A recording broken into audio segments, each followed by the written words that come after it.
excellent corporate citizens. They are excellent citizens in the broadest sense in the city. They contribute a lot to the economic well-being and to the overall well-being of our city.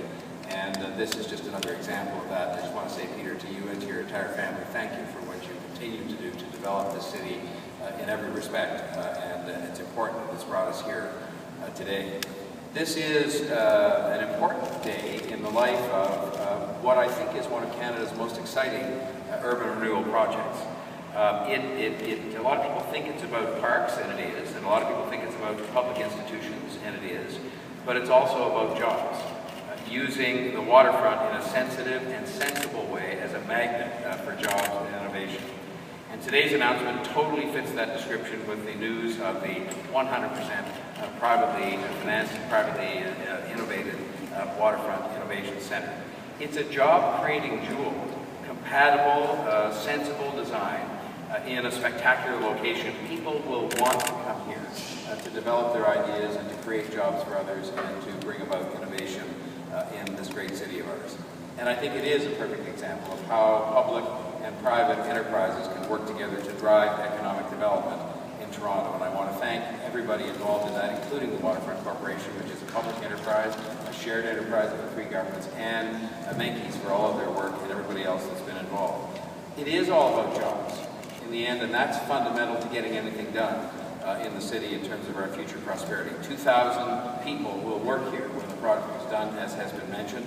But it's also about some of the things that Brad was talking about in terms of strengthening the technology sector and taking advantage of the huge critical mass that's developed even in this precinct of the city with interactive gaming, with film, with television, and so on, including in this very building in which we're gathered today.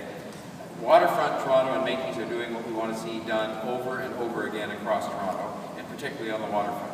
It's not just about redeveloping the waterfront, it's about that, but it's about revitalizing in every single respect an entire area of the city and giving a boost to our industries that create jobs that employ all of us. We have, and Brad mentioned this and it's worth repeating, we have here something that's quite unique. In the United States, for example, they have their financial capital located in New York, and they have their innovation capital arguably located in California. We're lucky in this country in that we have both the financial center and the innovation center of the country located in one place. And I think one of the things that's going to do is to give us an immense advantage when we're out selling Toronto to the world to say, you can come here, and you should come here because you're going to be in both the financial and the innovation capital of the country. And of course, a lot of that has to do, as well as Brad did mention, and Minister Oliver, with talent. It has to do with talent. And that's why the juxtaposition of George Brown College as a next-door neighbor is so important, because it's talent that's going to bring a lot of these people in the concentration of excellence in technology and engineering that we have here in Toronto generally, but also right here in downtown Toronto, including on the waterfront.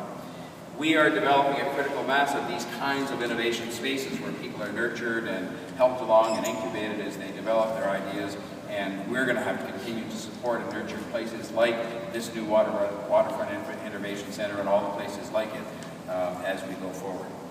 We're going to focus hard as a city government, as a city council, on supporting these clusters, encouraging these kinds of partnerships like the one we see here today.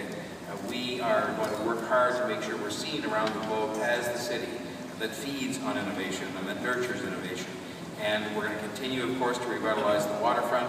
I can tell you that while I had and continue to have some determination to deal with issues of traffic and transit, we had to mobilize those tow trucks and we had to get going on building new transit for this city. I'm very determined as well about taxes and trying to keep them low. But I think we have to have our greatest determination for economic development and jobs. Because if we don't have economic development and jobs, we're not going to be able to build the kind of city that we need to have here in terms of all that it will do to help us with our prosperity.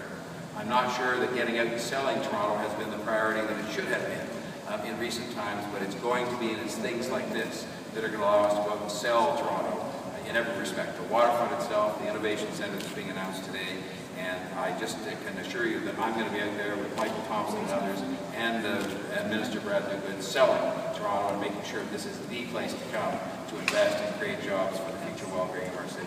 Congratulations to all.